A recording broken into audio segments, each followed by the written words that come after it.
So I bought this bed for $25 off a marketplace, and it's not quite big enough for what I want to use it for.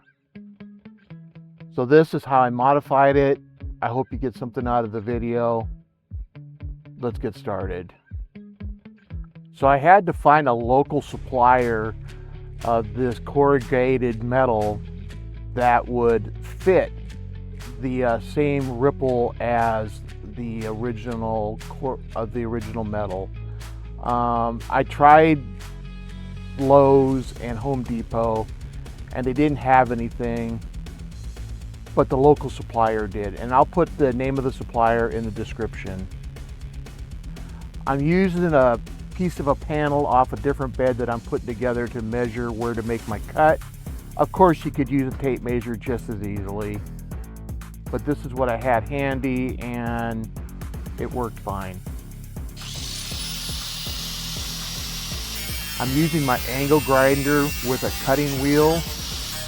These can be fairly dangerous tools. If you're not comfortable with using power tools, you could probably do this with a hacksaw or a tin snip, something along those lines. Make sure you're always wearing your hearing protection and eye protection. This does make pretty short work of the cut though.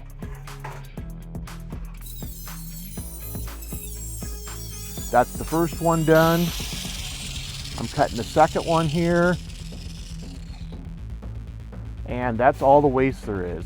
I'm pretty impressed by that. That's a good fit.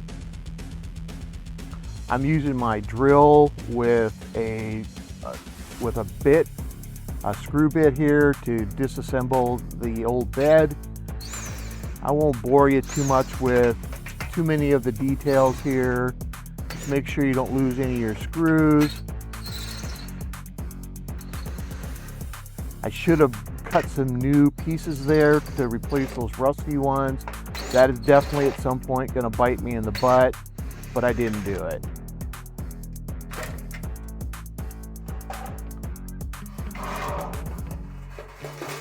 Here I'm just double checking my work, making sure everything is gonna fit the way I expected it to.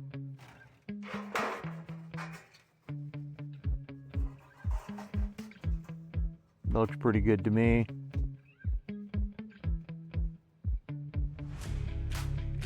Now I'm drilling my holes.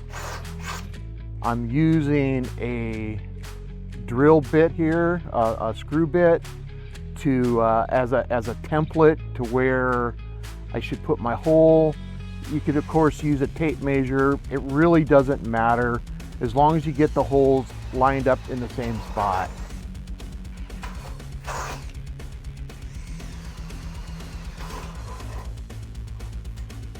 I'm going to do the other side now. Had to make 16 holes total.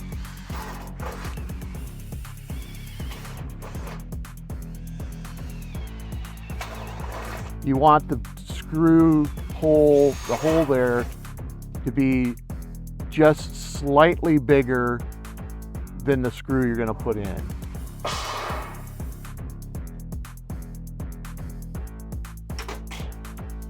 That's both panels. So I'm just reassembling the bed here with the new extensions on there. As you can see, it's much longer.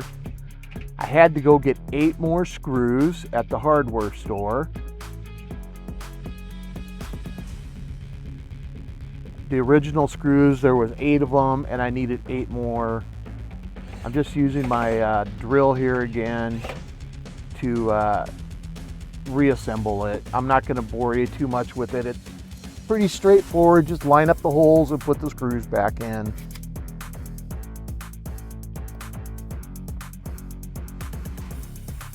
Now I'm going to build these center supports here. That just keeps it from bulging out or being sucked in from when you put the dirt in. Pretty simple stuff. I'll put all the parts that I used in the description here. I'm using that same panel to get an idea where to put the screw hole.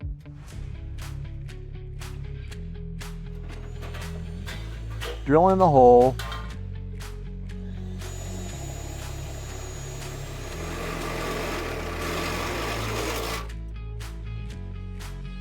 And now I'm going to use this side here, has a carriage bolt and the metal coupler. Just going to screw it in.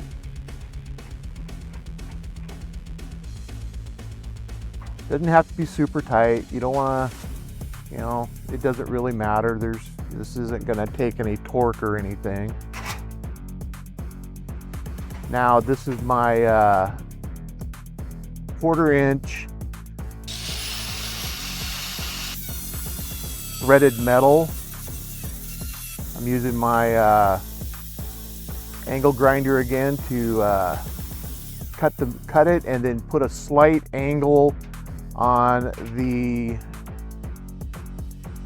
screwed end there so that it fits nicely into the coupler without having to mess around too much. Now I'm screwing on the other coupler on the other side. And I insert the screw from the other side there. And that's really all there is to that. Again, that'll keep it from, when I put dirt into it, it won't bulge out. And as the organic material decays, it won't get sucked in. That's a pretty solid piece there. I'm just kind of measuring to make sure that everything is going to fit where I wanted it. Now that's not really where I want it. I'm got beds in the back there.